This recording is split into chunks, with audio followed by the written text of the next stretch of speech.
स्वप्निल जी, Congress party ने जब मेवाराम जैन साहब के खिलाफ कोई मामले सामने आए थे तब तक नैतिकता के आधार पर उनको पार्टी से निष्कासित किया था। उसके बाद इनका केस करा और पोक्सो कोर्ट ने जुलाई 2004 में इसको इनकी केस के ऊपर एफआईआर लगा दिया, इनको बरी कर दिया। और जब वो केस हाई कोर्ट में गया तो मार्च 2004 में माननीय हाई कोर्ट ने भी इनको बरी कर दिया। ठीक है, बिल्कुल बाइज्जत ये बरी हो गए। जो मामले थे वो राजनीति से प्रेरित थे। हाई कोर्ट ने इनको बरी कर दिया। जब हाई कोर्ट ने बरी कर दिया तो इन्होंने कांग्रेस पार्टी से अपील की, निवेदन किया हमारे आलाकमान को कि मेरे ऊपर जितने भी झूठे आरोप लगे थे वो तमाम आरोप झूठे साबित हुए हैं। नहीं, 2 मिनट, आप उनको नैतिक आदमी साबित करके दिखाएं। राजकुमार भाई, आप मेवाराम जैन को नैतिक आदमी साबित करके दिखाएं। देखिए, दुष्कर्म और छेड़छाड़ के मामले से मामला खत्म, लेकिन वो सीडी वो खत्म नहीं हुई। उस सीडी में जो भी था वो नहीं था जिसके साथ वो सब करने का अधिकार है। अब आप मेवाराम जैन को नैतिक आदमी साबित करके दिखाएं।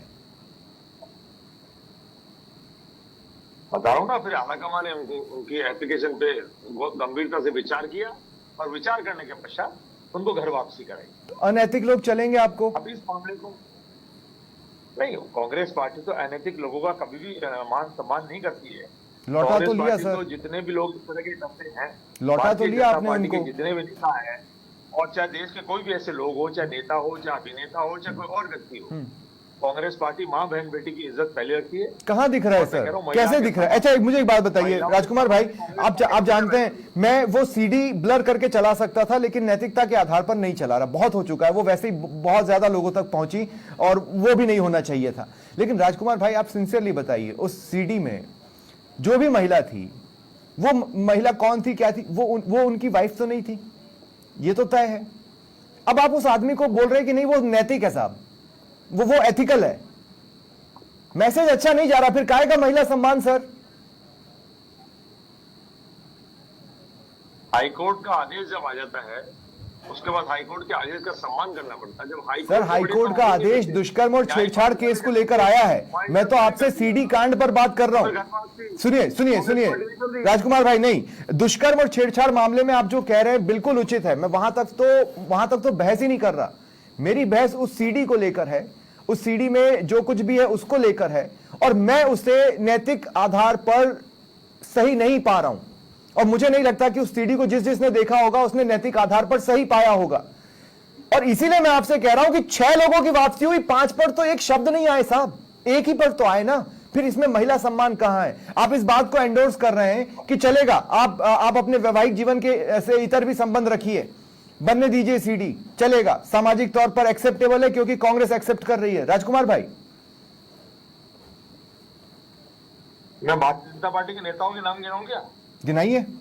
अभी भारतीय जनता पार्टी के प्रवक्ता आए नहीं अभी तक। नहीं, बैठे ना, तो मैं बता देता। बैठे गिनाइए, चलिए गिनाइए, बैठे। मैं आपसे कह रहा हूं महिपाल महिला बैठे, महिपाल महिला को स्क्रीन पर ले ले, सारे गेस्ट को स्क्रीन पर ले ले। राजकुमार भाई, महिपाल महिला बैठे, गिनाइए।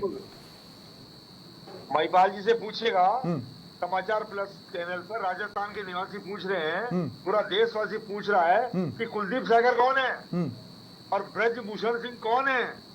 ब्रजभूषण सिंह का मामला कोर्ट में नहीं है, ब्रजभूषण सिंह का मामला कोर्ट में नहीं है।